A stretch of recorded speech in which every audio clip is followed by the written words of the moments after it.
Diamond. Hey guys. And today we're going to talk to you guys a little bit about trade-ins, trading in your existing rings that you may have, and what the story is behind that. So the first thing, I kind of want to ask Raina a question. This topic came up. She came across a friend. You want to tell everyone a little bit about how this topic became what it is today? So I'm always looking for something that will benefit consumer as a topic that we want to talk to you guys about, and something that is in direct relation to your pocketbook. And one of my friends had mentioned to me that a jeweler had offered her more than she actually paid for her ring as a trade-in value. And they just happened to be walking by a jeweler, and then they made them that offer, and she was like, wait a second, does that make sense? No. I didn't even pay that much for the ring. What do you mean you're giving me more than I paid for it? So that kind of raised the question and an eyebrow. How does trade-in work? She was asking me, how does it exactly work for the industry? So we're going to cover that topic for you. We're going to see, does the math work? Is it in your advantage? And what are the most important things, the 3 top things that you need to know in order to avoid being taken advantage of whenever you are trading your ring in? So if you know someone who is, looking to trade a ring in, or someone who is thinking about it, share this topic, let them know. This way they can benefit from the information as well. So if you don't mind, let's get into, in the industry in general, when people are going into jewelry stores to trade something in, how does it work in general in the industry? So typically, every store will have their own different policy, but in general, you'll hear stores always offering, oh, we'll give you a full trade-in value on your piece. So whatever you paid for it, we'll give you that in trade-in value. And a lot of times there's stipulations to that policy. So we'll give you full trade-in value, but you have to spend double or triple what your actual purchase price was. So, that's a big stipulation, because if I spent X amount of money on a ring and I don't want to spend quite double or triple on the next purchase, am I at a loss at this point? And the answer is usually yes, because you have to spend whatever their policy states that you need to spend. And we're trying to get down to, what is my ring actually worth? Correct. Which is sometimes so confusing when you go into a typical retail store. You're trying to figure out, what is it, what's it actually worth? What's the math on it? Exactly. So that's the first thing we're going to kind of go into, and Raina's going to do an example here on how does the math work. She's going to do a demonstration for you if you were to trade in something. So let's... And don't tune out. This is not calculus. This is like basic numbers, I promise. So, and I love math. So here we go. So when you're looking at trading a ring, you're looking, so let's say I paid $4,000 for a ring. And we know, based on what we've talked about previously, the typical markup on a jewelry is about double. So the jeweler usually, if they bought it for $1,000, they're gonna mark it up so much, and by the time they sell it to you, you're actually paying double the actual cost. And we're talking about general retail stores. That's the standard for the industry. Of course, some exceptions, some people might be different than that. So let's say in general, if we paid $4,000 for a ring, the ring is made up of cost and jeweler's profit. So the cost in that, we're gonna say about $2,000, and then the jeweler's profit is going to be another $2,000. So this is basically no product. This is only a markup. Let's say you walk in and a trade-in policy states that you have to spend double, which is the most common standard industry policy.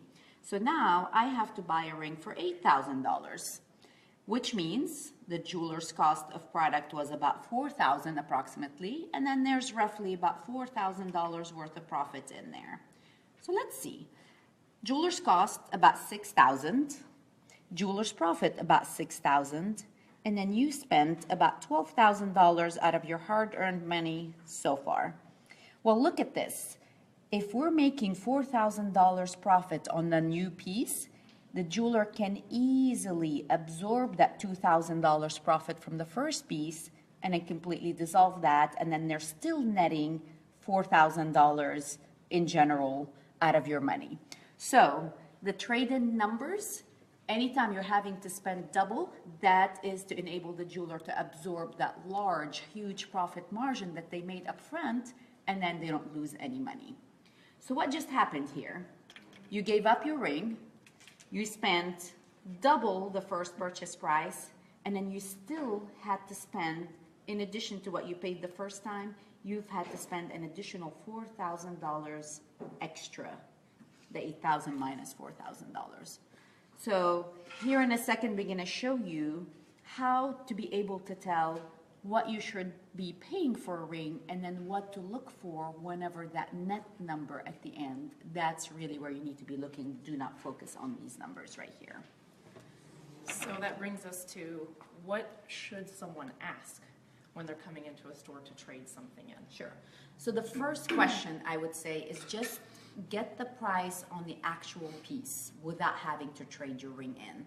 A lot of places will inflate the number on the new piece that you're buying in order to even make more profit margin and absorb your piece for even less money to them. So just get the price on the piece that you're buying. It's not that much different than trading in a used car, you guys. I mean, you know how the games are, you know how they try to inflate the numbers once they know you have a trade-in. Right. So always get just the price of that piece first, and then what is my piece worth by itself. And this way you're not confusing the numbers. So how do you know you're getting a good trade value? Like, what's the formula to figure that out? Sure. So, you know, essentially, if you're trading your ring, you do want to get, especially if it's a center stone, let's talk diamond value, because diamonds don't lose value. There's always a little bit of loss as far as labor and material when a piece is manufactured. But let's say on a diamond, you should be able to get in a trade-in value what you paid for it. And then to go towards the next piece. You shouldn't have to spend double the next time in order to be able to trade your stone for what it's actually worth.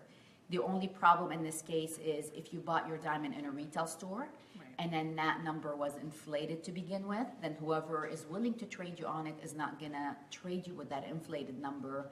You know, they're gonna try to work closer to like the wholesale cost, which is what we sell our diamonds for and what we trade them for. That goes into my next question.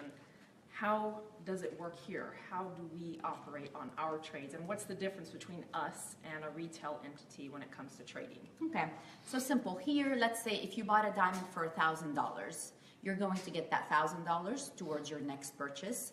There is no reason to double your trade-in. So we have like a small minimum value that you have to go up by, but it's not double. It's usually by a few $100s. So that's number one. Number two, always compare. So if I'm looking at a 1-carat diamond and the cost of that diamond at Israel Diamond Supply is $4,000, and I'm getting $1,000 trade-in value on my existing diamond that I bought from Israel Diamond. So that's a net difference of, say, $3,000.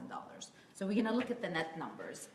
So if I am looking for a diamond that's $4,000 at IDS, which is wholesale, and I have a stone from Israel Diamond that I'm trading for $1,000, so I'm going to pay $3,000 net. Versus going to a retail store, that stone is an equivalent usually between $7,000 to $8,000 retail. And someone offers me $3,000 trade value for this diamond. Well, how much is the difference? We're between $4,000 to $5,000 difference. Don't look at these numbers. Look at your net number. How is it possible they're giving me more trade value on my stone and I'm still having to pay more money at the end?